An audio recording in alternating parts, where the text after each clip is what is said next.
खबर आपको बताएंगे। केंद्रीय गृह मंत्री अमित शाह ने दी है प्रधानमंत्री नरेंद्र मोदी को बधाई। दरअसल आज उनका जन्मदिन है, 73वां जन्मदिन आज प्रधानमंत्री नरेंद्र मोदी का, और इस मौके पर बधाइयों का सिलसिला भी लग पड़ा है। अमित शाह ने भी प्रधानमंत्री नरेंद्र मोदी को बधाई दी है। उन्होंने लिखा है, मैं आपकी लंबी उम्र की कामना करता हूं। साथ ही उन्होंने आगे लिखा है कि आप स्वस्थ रहें, सकुशल रहें और ऐसे ही देश की सेवा करते रहें। बिल्कुल पलक, और प्रधानमंत्री नरेंद्र मोदी के जन्मदिन के इस अवसर पर गृह मंत्री अमित शाह के ट्वीट उनके द्वारा किया गया एक्स के माध्यम से। मोदी जी में नेतृत्व, संवेदनशीलता और परिश्रम का दुर्लभ संयोजन देखने को मिलता है।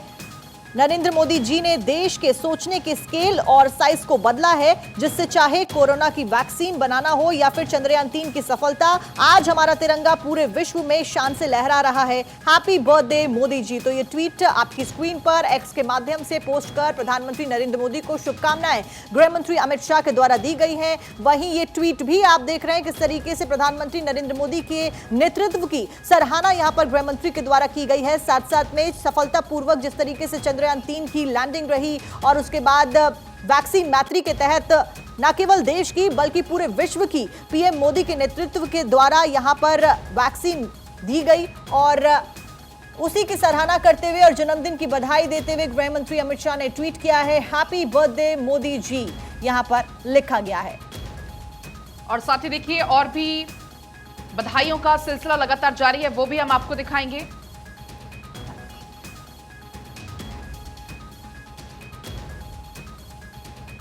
तो देखिए, अपनी दूरदर्शिता, अथक परिश्रम और निस्वार्थ सेवा भाव से करोड़ों लोगों के जीवन में समृद्धि और विश्वास लाने वाले देश के लोकप्रिय प्रधानमंत्री हैं श्री नरेंद्र मोदी जी को जन्मदिन की हार्दिक शुभकामनाएं देता हूं। साथ ही ईश्वर से आपकी दीर्घायु और उत्तम स्वास्थ्य की प्रार्थना करता हूं। और हैप्पी बर्थडे मोदी जी के हैशटैग के साथ में यहां गृह मंत्री अमित शाह ने ट्वीट कर पीएम मोदी को बधाई दी है। और उधर बीजेपी के राष्ट्रीय अध्यक्ष जेपी नड्डा ने भी वीडियो ट्वीट करके प्रधानमंत्री नरेंद्र मोदी को शुभकामनाएं दी हैं। साथ ही कैप्शन लिखा है, पीएम मोदी को लंबी उम्र की कामना। ये जेपी नड्डा की तरफ से ट्वीट करते हुए उन्होंने साथ में एक वीडियो भी यहां पर साझा की है जेपी नड्डा के द्वारा, और ये तस्वीर भी आप देख सकते हैं। तस्वीर भी आपको हम दिखा रहे हैं। प्रधानमंत्री नरेंद्र मोदी का आज 73वां जन्मदिन, और इस मौके पर विश्व के सर्वाधिक लोकप्रिय जन नेता आदरणीय प्रधानमंत्री जी के जन्मदिवस की सादर शुभकामनाएं देता हूं, ये जेपी नड्डा की तरफ से लिखा गया है। उन्होंने आगे लिखा है, भारतीय संस्कृति की वैश्विक प्रतिष्ठा, जनता जनार्दन की बहुआयामी विकास और राष्ट्र के सार्वभौमिक उत्कर्ष को आपके साकार स्वरूप आपने प्रदान किए हैं। अंत्योदय का हमारा ध्येय आज देश के प्रत्येक गांव में और समाज के हर वर्ग तक पहुंचकर विकसित भारत के संकल्प सिद्धि का मंत्र बन गया है। ईश्वर से प्रार्थना करता हूं, भारतीय जनता पार्टी के हम सभी कोटिशय कार्यकर्ताओं को सदैव आपका नेतृत्व होता रहे, आप यशस्वी हों और दीर्घायु हों। बिल्कुल पलक, और देखिए गृह मंत्री अमित शाह के साथ में जेपी नड्डा का ट्वीट हमने आपको दिखाया, और इसके साथ में बधाइयों का तांता लगना फिलहाल लगातार जारी है। इस बीच पुष्कर सिंह धामी ने भी यहां पर बधाई दी है। सीएम धामी ने ट्वीट कर पीएम मोदी को जन्मदिन की बधाई दी। 73वें जन्मदिन पर शुभकामनाएं यहां पर दी गई हैं। सीएम धामी ने लिखा है कि वैश्विक पटल पर भारत का मान सम्मान और स्वाभिमान बढ़ाने वाले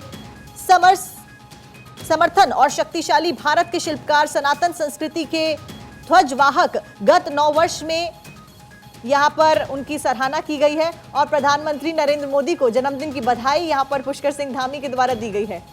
बिल्कुल साक्षी, उधर राजनाथ सिंह ने भी प्रधानमंत्री नरेंद्र मोदी को बधाई दी है। राजनाथ सिंह ने बधाई देते हुए यहां पर लिखा है, भारत के यशस्वी और कर्मयोगी प्रधानमंत्री श्री नरेंद्र मोदी जी को जन्मदिन की ढेरों शुभकामनाएं।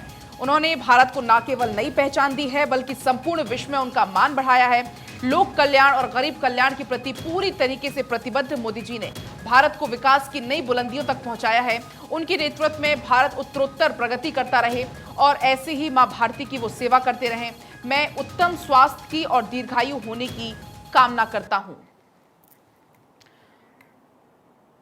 और देखिए, बधाई के आने का सिलसिला लगातार जारी है। राष्ट्रपति ने पीएम मोदी को जन्मदिन की बधाई दी है। राष्ट्रपति Draupadi Murmu, president of India, उनका ट्वीट आप देख रहे हैं, और उनके द्वारा भी यहां पर बधाई दी गई। प्रधानमंत्री नरेंद्र मोदी का आज 73वां जन्मदिन है। तमाम जो नेता हैं वो उनकी दीर्घायु की कामना कर रहे हैं, और ट्वीट आपकी स्क्रीन पर।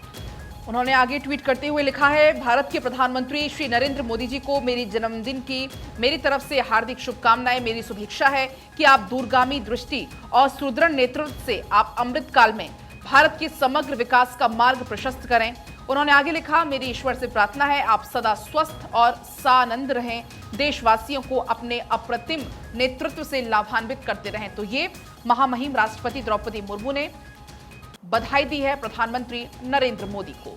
और इसके साथ में केंद्रीय मंत्री नितिन गडकरी ने भी जन्मदिन की बधाई दी है। ट्विटर के माध्यम से ट्वीट करके नितिन गडकरी ने प्रधानमंत्री नरेंद्र मोदी की लंबी आयु, साथ साथ में स्पीकर ओम बिरला ने भी यहां पर पीएम मोदी को बधाई दी है। तो देखिए, बधाइयों का तांता लगातार लगता जा रहा है और तमाम देशवासी और पूरे विश्व में रहने वाले लोग यहां पर भारतीय प्रधानमंत्री नरेंद्र मोदी के जन्मदिन के मौके पर उनको बधाइयां दे रही हैं। नितिन गडकरी ने ट्वीट करते हुए लिखा है, आदरणीय प्रधानमंत्री जी, आपको जन्मदिन की हार्दिक शुभकामनाएं। आप स्वस्थ रहें, आप दीर्घायु रहें।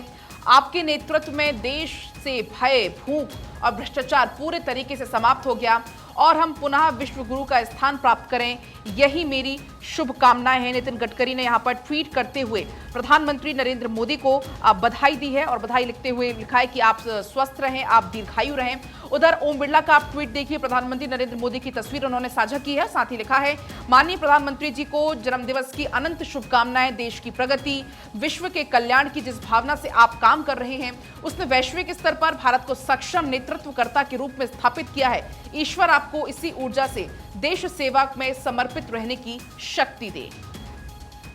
तो देखिए, ट्वीट भी आप देख रहे हैं अपनी स्क्रीन पे। द ग्लोबल रीडर रेटिंग में टॉप प्रधानमंत्री नरेंद्र मोदी करते आए हैं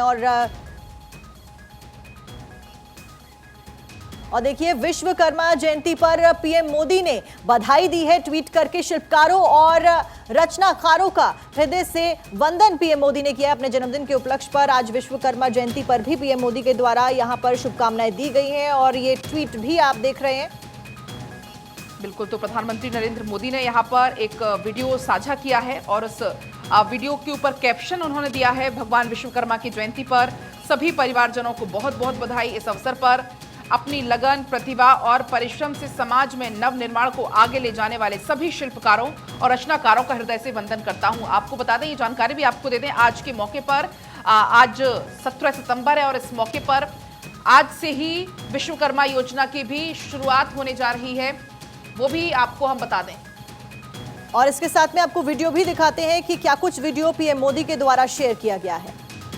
भारत भगवान विश्वकर्मा सृष्टि के नियंता और निर्माता माने जाते हैं। उन्हें सबसे हमारी सरकार ऐसे वर्गों को नए भारत का विश्वकर्मा मानती है। हमारा उद्देश्य आज के विश्वकर्मा साथियों को कल का बड़ा एंटरप्रेन्योर बनाने का है। देखिए, आज के दिन विश्वकर्मा जयंती के मौके पर आज से विश्वकर्मा योजना की भी शुरुआत होने जा रही है। बेहद आज का खास दिन है। आगे बढ़ेंगे, बड़ी खबर आपको बताएंगे पंजाब से।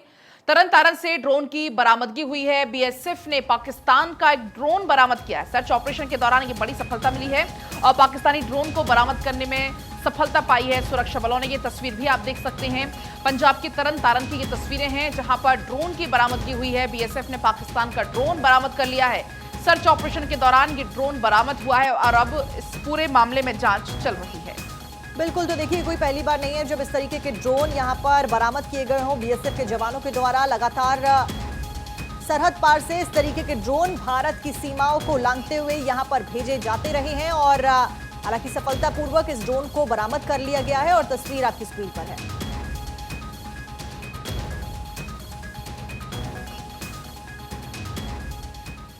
और चलिए इसी के साथ अब आगे बढ़ते हैं, अखबारों की खबरों के साथ में आपको रूबरू करवाते हैं। सबसे पहली खबर आपको बताते हैं संसद के विशेष सत्र से जुड़ी, जहां पर सर्वदलीय बैठक बुलाई जा रही है। एजेंडे की घोषणा इस सर्वदलीय बैठक में हो सकती है। सभी दलों से विचार विमर्श सरकार करती हुई नजर आएगी। साथ साथ में सत्र में चौंकाने वाले विधेयक ला सकती है सरकार, इस बात की भी संभावना जताई जा रही है। अब नए संसद भवन में कार्रवाई चलेगी और देखिए, आज नए संसद भवन में ध्वजारोहण भी किया जाना है जगदीप धनखड़ के द्वारा। और फिलहाल सबकी नजरें इस सर्वदलीय बैठक के ऊपर है, क्योंकि पलक जिस तरीके से 18 से 22 सितंबर के बीच में ये स्पेशल सेशन बुलाया गया है, उस बीच लगातार तमाम जो अटकलें हैं वो लगाई जा रही थी विधेयक को लेकर और तमाम ऐसी बातों के ऊपर। बिल्कुल साक्षी, आज बड़ी जानकारी ये है कि नए संसद भवन में ये कार्यवाही अब शुरू होगी। साथ ही आज ये ध्वजारोहण होगा। ध्वजारोहण के साथ ही नया संसद भवन सरकारी इमारत कहलाने लगेगा। गणेश चतुर्थी यानी कि 19 सितंबर मंगलवार को नई संसद इमारत में कामकाज का श्री गणेश होगा, शुरुआत होगी। इस दिन गणेश चतुर्थी भी है। आपको ये जानकारी दे दें कि सत्र 18 सितंबर से पुरानी इमारत में शुरू होगा। उससे पहले रविवार को यानी कि आज संसद की नई इमारत पर राज्यसभा के सभापति जगदीप धनखड़ राष्ट्रीय ध्वज फहराते हुए आपको नजर आएंगे और हो सकता है कार्यक्रम में प्रधानमंत्री नरेंद्र मोदी भी मौजूद रहें। 18 से 22 सितंबर तक ये विशेष सत्र बुलाया गया और इसमें संभवतः इस एजेंडे पर चर्चा होगी। बड़ी खबर एक और इसी बीच आपको हम बताएंगे, आरएसएस की समन्वय बैठक, कई मुद्दों पर चर्चा। संघ बढ़ाएगा महिलाओं की भागीदारी, देश का नाम भारत होना चाहिए, संघ की तरफ से ये पहले ही कहा गया था। सनातन का विरोध करने वालों को भी नसीहत इस दौरान दी गई है। सनातन को कोई खत्म नहीं कर सकता। जिस तरीके से सनातन को लेकर लगातार बयानबाजी का दौर जारी है और उसके बाद संघ की तरफ से कहा गया है कि मणिपुर में स्थिति बहुत चिंताजनक है। साथ ही सनातन पर संघ की तरफ से कहा गया है कि सनातन को कोई खत्म नहीं कर सकता है। बिल्कुल पलक, और आरएसएस की समन्वय बैठक में कई सारे मुद्दे, जिस तरीके से आपने जिक्र किया सनातन को लेकर हम लगातार देख रहे हैं, चाहे वो आरएसएस हुआ या फिर वो बड़े संगठन हुए, वो सामने आ रहे हैं और खुलकर सनातन धर्म का समर्थन कर रहे हैं। क्योंकि उदयनिधि स्टालिन ने जिस तरीके से विवादित बयान दिया, उसके बाद लगातार सियासी गलियारों में शोर थमता हुआ नजर नहीं आ रहा है। और इस बीच में महिलाओं की भागीदारी, क्योंकि वुमेन एम्पावरमेंट का जिक्र न केवल पीएम मोदी बल्कि तमाम ऐसे बड़े संगठन जिसमें आरएसएस शामिल है वो करते हैं और अब भी यही कहा जा रहा है कि यह भी मुद्दा उठाया जाएगा। इस बीच में एक और खबर आपको बता दें, सीडब्ल्यूसी की बैठक में 10 प्रस्ताव पास हुए हैं। महिला आरक्षण बिल की मांग उठ रही है। वहीं विशेष सत्र में महिला आरक्षण बिल पास हो, यह भी कहा जा रहा है। एससी, एसटी, ओबीसी और आरक्षण सीमा बढ़ाने की मांग की गई। साथ साथ में जातीय जनगणना की भी मांग यहां पर उठाई जा रही। तो कांग्रेस वर्किंग कमेटी की बैठक बेरोजगारी और महंगाई पर चर्चा हो, यह भी कहा जा रहा है। पलक, बिल्कुल, ये सीडब्ल्यूसी की इस बैठक में 10 अहम प्रस्ताव पास हुए। इसके अलावा आपको बताएं कि महिला आरक्षण बिल की मांग भी की गई। विशेष सत्र में महिला आरक्षण बिल पास हो, इसकी मांग भी हो सकती है। आगे बढ़ेंगे, एक और बड़ी खबर आपको बताएंगे अब मध्य प्रदेश से, जहां पर लाडली बहना आवास योजना का शुभारंभ। मध्य प्रदेश में लाडली बहना आवास योजना का आज शुभारंभ होने जा रहा है। सीएम शिवराज सिंह चौहान योजना का शुभारंभ करेंगे। आपको बता दें कि 4,75,000 लोगों को इसका लाभ मिलेगा, ये बड़ी जानकारी है। लाडली बहना आवास योजना का शुभारंभ होगा, जिसमें जितने भी लाभार्थी हैं उन बहनों को आज इस योजना का लाभ मिलेगा। सीएम शिवराज सिंह चौहान खुद इसका लाभ देंगे 4,75,000 लोगों को। बिल्कुल पलक, और अगर दैनिक जागरण की बात करें तो वहां पर भी इस खबर को प्रमुखता के साथ तरजीह की गई। लिखा गया है कि सीएम शिवराज आज करेंगे मुख्यमंत्री लाडली बहना आवास योजना का शुभारंभ, जिससे 4,75,000 लोगों को सीधे तौर पर इसका बेनिफिट जो है वो मिलता हुआ नजर आएगा। और देखिए, चुनावी सीजन चल रहा है, विधानसभा चुनाव आने जा रहा है और इस तरीके की घोषणाएं लगातार हो रही है पलक, जिसमें लोगों को मुनाफा मिलता हुआ सीधे तौर पर नजर आ रहा है। बात करें किस वक्त इसको शुरू दिया जाएगा, यहाँ पर बताया जा रहा है कि सुबह 10 बजे इसकी शुभारंभ सीएम शिवराज के द्वारा किया जाएगा। पलक, बिल्कुल, और अब आगे बढ़ेंगे। अब बात होगी एशिया कप से जुड़ी हुई खबर की। भारत श्रीलंका का फाइनल मैच है, चूंकि आज दोपहर 3 बजे से ये मैच खेला जाएगा। फाइनल मैच को लेकर दर्शकों में काफी एक्साइटमेंट है कोलंबो में, लेकिन आज भी बारिश की संभावना है। इनफैक्ट जब से ये मैचेस शुरू हुए हैं, हर एक मैच पर बारिश का खतरा लगातार मंडराते रहा। हर एक मैच में बारिश भी हुई, कुछ मजा भी किरकिरा हुआ। लेकिन आज की अगर हम बात करें, अखबारों में भी इस खबर को खूब तरजीह दी गई, क्योंकि आज का दिन बहुत खास है। भारतीय टीम के सामने फाइनल में 5 साल का खिताबी सूखा खत्म करने का लक्ष्य है, क्योंकि 5 साल से जो सूखा पड़ा हुआ था जीत का, वो आज खत्म होने की संभावना है।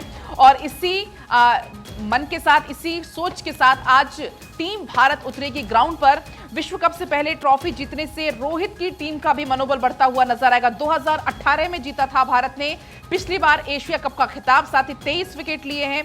इस साल बाएं हाथ के स्पिनर कुलदीप यादव ने शानदार वो लय में है, उनसे भी काफी उम्मीदें हैं। कुल मैच की अगर बात करें तो 166 मैच अब तक कुल हुए हैं भारत ने, जिसमें से 97 यानी 97 जीते हैं। श्रीलंका की बात करें तो श्रीलंका ने 57 और भारत ने 97, तो 97 और 57। और 11 मैच की अगर बात करें तो वो रहे हैं बेनतीजा, और एक की बात अगर करें तो वो रहा है टाई मैच। तो आज का ये जो मैच है बेहद खास, बेहद दिलचस्प होने वाला है। बिल्कुल पलक, और एशिया का ताज पहनने को बेकरार भारत नजर आ रहा है। 5 साल बाद भारत जीत सकता है ये बड़ा टूर्नामेंट, ये भी कहा जा रहा है। 2018 की बात करें तो 2018 में एशिया कप में यहां पर कामयाबी जो थी वो मिली थी कप के द्वारा। 10 साल में 2 बार एशिया कप जीता है भारत और 2016 और 2018 में एशिया कप का खिताब भारत के नाम रहा। वहीं 10 साल में आईसीसी और एसीसी के 13 टूर्नामेंट खेले गए हैं। हेडलाइंस की अगर बात करें तो हेडलाइंस में भी यहां लिखा गया कि एशिया कप फाइनल में भिड़ेंगे भारत और श्रीलंका, और साथ साथ में रोहित शर्मा की अगुवाई वाली भारतीय टीम आज होने वाले एशिया कप फाइनल में श्रीलंका के सामने नजर आने वाली है। वहीं लेकिन साक्षी यहां पर कुछ कम संख्या में दर्शक जुटते हुए भी नजर आ रहे हैं। एशिया को लेकर वो उत्साह देखने को नहीं मिल रहा है। मैच में स्टेडियम की कुर्सियां खाली रह गई, सिर्फ 10% सीट भरी हैं। सस्ते टिकट के बाद भी स्टेडियम में कम दर्शक है। इसका एक कारण बारिश भी हो सकता है, क्योंकि बार बार बारिश की वजह से लोगों को भी काफी परेशानी हो रही है।